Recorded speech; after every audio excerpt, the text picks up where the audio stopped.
Отгадайте загадку. С двух сторон толпа, а посередине пусто. Что это такое? Правильно, это современный российский вокзал. Мы с вами живем в золотой век театра безопасности, и скоро попасть в здание вокзала будет сложнее и муторнее, чем пересечь государственную границу. Когда-то ты мог свободно войти внутрь вокзала, используя любую дверь, хотя сотрудники полиции периодически пытались выгнать оттуда людей, у которых на руках не было билета. Может, кто-то помнит это время. Но в эру электронной регистрации эта порочная практика прекратилась. Зато после очередного теракта бывший президент Дмитрий Анатольевич Медведев приказал поставить рамки металлодетекторов на каждом входе в вокзал из города. Все специалисты тогда по безопасности, по реальной безопасности, они с самого начала понимали полную абсурдность и неэффективность этой системы. Но поскольку спорить тогда с Дмитрием Анатольевичем никто не решился, и поручение было принято исполнять, и рамки поставили, но вначале их поставили исключительно для Дмитрия Анатольевича, потому что все понимали, что к безопасности никакого отношения не имеет. Поставили рамки, чтобы Дмитрий Анатольевич просто успокоился. И я хорошо помню, где-то полгода, год через эти рамки просто все приходили, никто не ставил вещи, никто ничего не досматривал, они просто стояли, эти рамки даже не подключенные, примерно как сейчас стоят в метро. Может, какая-то выборочная проверка была, но пассажиры еще кое-как проходили. Но шло время, и случился интересный вообще поворот, да, вот эти рамки, они, как говорится, пустились в свободное плавание. И народ начал возмущаться от незнания, да, то есть народ не понял, в чем прикол, и народ начал возмущаться. Чего это нас так плохо досматривают? Всякие бдительные граждане, которые видели эти рамки и видели, что их не досматривают, они были крайне возмущены. Как-то так. Почему мне не посветили в жопу фонариком?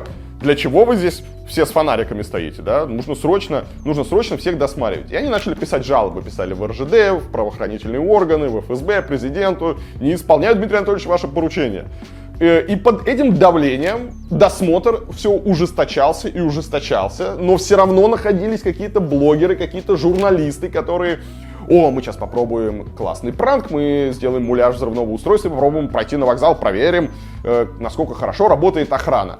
И они проходили, искали какие-то лазейки, искали какие-то незакрытые двери и переходы, и тем самым, сами того не подозревая, они просто все глубже и глубже усугубляли всю эту историю. Раз народ требует, чтобы каждому при входе в вокзал в жопу светили фонариком, почему бы и нет, подумали в РЖД, и с каждым годом вся система досмотра, она становится все жестче, жестче и жестче. А теперь рамки начали ставить вообще везде, где только можно. Если раньше, например, можно было еще с перрона прибывающего поезда зайти на вокзал, то теперь это сделать тоже нельзя. То есть, если ты приехал такой в город на выходные и выйти с перрона теперь нельзя, тебе надо пройти часто через здание вокзала, а для этого ты должен пройти через рамки, и только потом ты выходишь в город, да, и вот как это часто бывает на Курском вокзале, ты торчишь в туннеле вот такой плотной, потной толпе, неопределенное просто количество времени, пока охрана не соизволит тебя пропустить. Каждый из пассажиров, он тратит лишние минуты, иногда и десятки минут на эту очередь, на эту унизительную процедуру досмотра.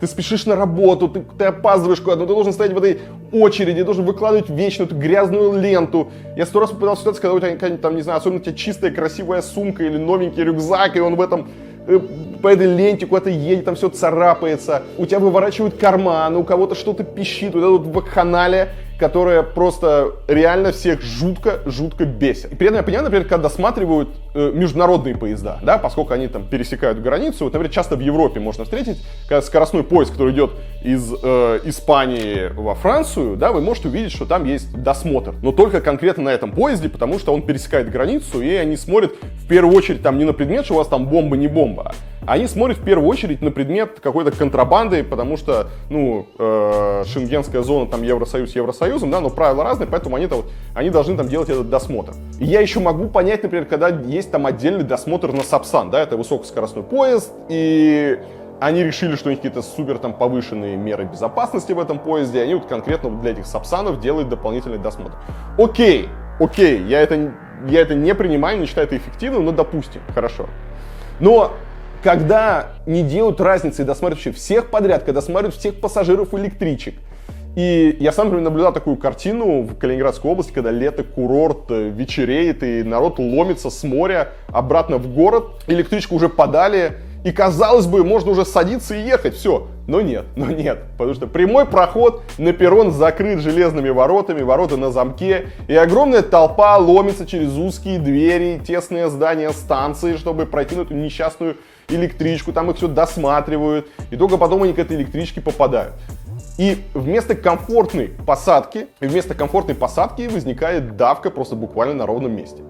Многие пассажиры, увидев вот эту вот разгоряченную толпу, просто развернулись и пошли на автовокзал, где теперь тоже стали появляться рамки. Да, если вы не знали, теперь на всех автовокзалах решили сделать рамки, чтобы все пассажиры одинаково страдали. Остается просто пойти, плюнуть на все, взять такси или поскорее купить себе машину, чтобы просто нормально передвигаться, не испытывать эту боль и унижение. Сегодня во многих городах все еще можно попасть к поездам напрямую, минуя вот само здание вокзала. Например, в Москве, там на Ленинградском вокзале есть прямой проход и специализированный досмотр есть только на Сапсаны и вот на Аэроэкспресс. Иногда можно попасть. Но таких мест с каждым годом в России становится все меньше и меньше. И, сейчас все перекрывают заборами, рамками. Я думаю, через там год-два нельзя будет, невозможно ни на один поезд вообще без досмотра попасть. Итак, давайте мы посмотрим, давайте мы обсудим, почему досмотры это глупо и вредно. Первое, это мешает пассажирам. Вы должны стоять в очереди, нужно выворачивать карманы, вы можете там что-то потерять, уронить, забыть, люди часто там что-то забывают. Вы портите свои вещи, вы их пачкаете, это сплошной дискомфорт. Самое неприятное, это тратит время. Я, например, хорошо помню, когда вот только запустили Аэроэкспресс, и ты на Аэроэкспресс мог просто прийти за 5 минут до отправления. Теперь ты на Аэроэкспресс на Белорусском вокзале должен приходить за 20 минут, потому что ты тратишь эти 15 минут еще в очереди на досмотр, особенно там в часы пик. И люди просто теряют время. Во-вторых, это дорого. То есть представьте себе, какое количество оборудования РЖД закупает для досмотра. Что им пришлось увеличить число охранников, которые получают зарплату и там стоят. Это огромные деньги. А как вы думаете, откуда эти деньги они берут? Естественно, все эти деньги, они мягко раскладываются в цене билета. То есть это платят пассажиры. За весь этот театр безопасности платим мы. Платим мы напрямую, покупая билеты, либо там косвенно через налоги. Это огромные деньги. Если бы от досмотров на вокзале отказались, то на сэкономленные средства можно было, не знаю, пусть они лучше бы отреставрировали бы эти вокзалы, станции, сделали, не знаю, вернули исторические двери вместо пластиковых. В общем, мне кажется, у РЖД есть куда потратить деньги, если мы так переживаем о комфорте пассажиров. В-третьих, это попросту неэффективно. Простой пример, если террорист взорвется в толпе перед рамками досмотра, жертв будет не меньше, чем если он сделает это внутри вокзала. Здесь можно напомнить трагедию, которая случилась в 2013 году, когда в Волгограде террорист просто взорвался именно на пункте досмотра. И тогда помимо 11 обычных граждан погиб полицейский и 2 охранников РЖД. Спрашивается, в чем, разница? В чем помогает ваш театр безопасности? При этом, если у потенциального террориста появится цель как-то проникнуть в поезд или в электричку, он спокойно сделает какой-нибудь полустанки, которых у нас очень много, и на всех охраны и рамки ты все равно не сделаешь. Да, поэтому это вообще не проблема. Еще раз просто посмотрите на вот эту вот картинку. На эту картинку с этой страшной очередью в переходе, вот эта вот страшная давка и очередь, которая на переходе Курский вокзал, эта ситуация происходит там каждый день. И задайте себе вопросы. Не дай бог, вот если здесь террорист приведет в действие взрывное устройство, что будет? Это безопасность вы называете? Вы серьезно считаете, что это безопасно? Все специалисты по безопасности говорят, да, что если мы хотим с вами предотвращать теракты, то предотвращать их нужно на этапе, когда террорист задумал совершить теракт. Если террорист уже собрал взрывное устройство, если он уже вышел из дома, все, ему он уже все равно, где он взорвется. В автобусе, в троллейбусе, в маршрутке, в толпе, на рамках. Это уже все равно. Четвертое, все вот эти вот досмотры, они снижают привлекательность транспорта, в данном случае железных дорог. Мы получаем парадоксальную ситуацию, да, что поезд это один из самых эффективных и комфортных видов транспорта, но тебе на ровном месте создают дополнительные проблемы. И многие пассажиры, они лишний раз подумают, пользоваться ли им железнодорожным транспортом или, например, взять такси. Ну, классический пример с Аэроэкспрессом. Вот я раньше Аэроэкспрессом часто пользовался. Теперь я понимаю, да, что полчаса вот он идет, например, до Шереметьево, надо 35 минут. Еще мне надо за 20 минут приехать.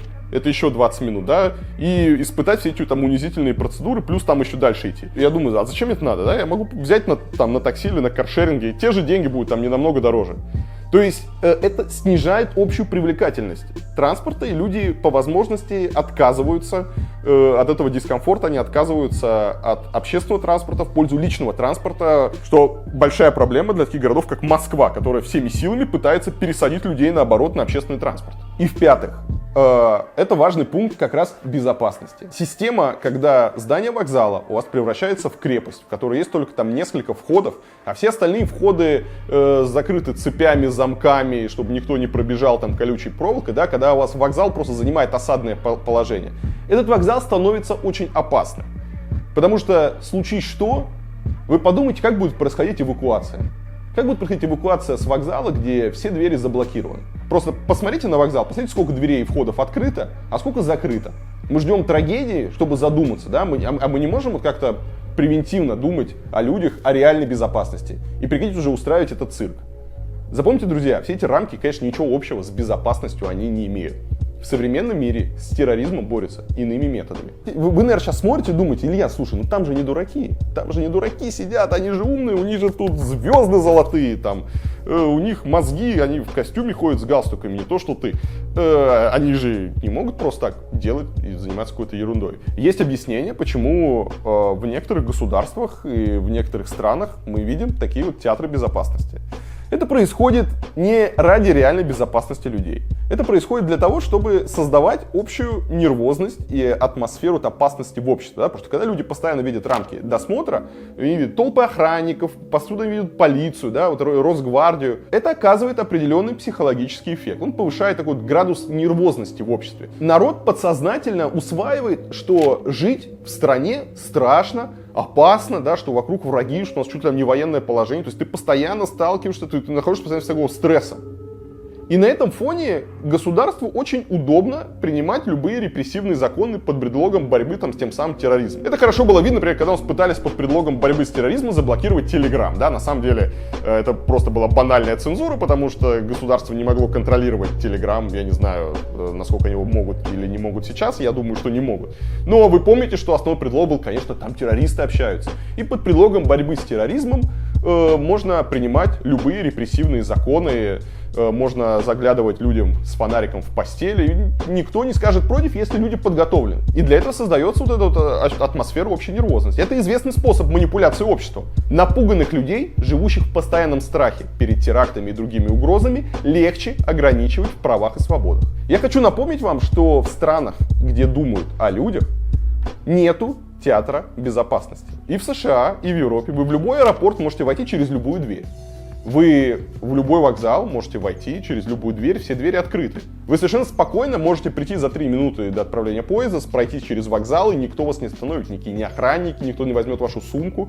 Вы совершенно комфортно можете пользоваться железной дорогой, вы совершенно комфортно можете заходить и выходить в аэропорт вообще где угодно. Просто там понимают, что реальная безопасность с показухой никак не связана. Распространить этот ролик, я надеюсь, его заметят, и рано или поздно этот цирк, этот бред прекратится. Я хочу, чтобы, не знаю, в правительстве или, может быть, в правоохранительных органах уже нашелся какой-нибудь человек, который скажет: ребята, хватит, это была ошибка, это была глупость, давайте мы уже начнем думать реально о людях, а не о вот этой вот показухе, и сделаем наши вокзалы и аэропорты открытыми и удобными.